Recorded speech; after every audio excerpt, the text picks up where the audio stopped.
Welcome. In this quick guide, I'll show you exactly how to block Snapchat from accessing your photos and videos using your phone's settings. This is a great way to protect your privacy and control what apps can see on your device. Let's get straight into it. First, open your phone's settings. This is where you manage everything related to your device, including app permissions. Once you're in settings, scroll down until you find apps or app management. The name can vary slightly depending on your device, but it usually looks very similar. Next, tap on Apps, and you'll see a list of all the applications installed on your phone. Scroll through the list and find Snapchat. Once you locate it, tap on it to open the app settings.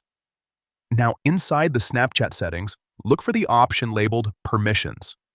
This section controls what Snapchat is allowed to access on your phone, like your camera, microphone, and storage. Tap on Permissions and then find the option called Photos and Videos. This is the permission that allows Snapchat to access your media files. Tap on Photos and Videos, and you'll see different options. To block access completely, select Don't Allow.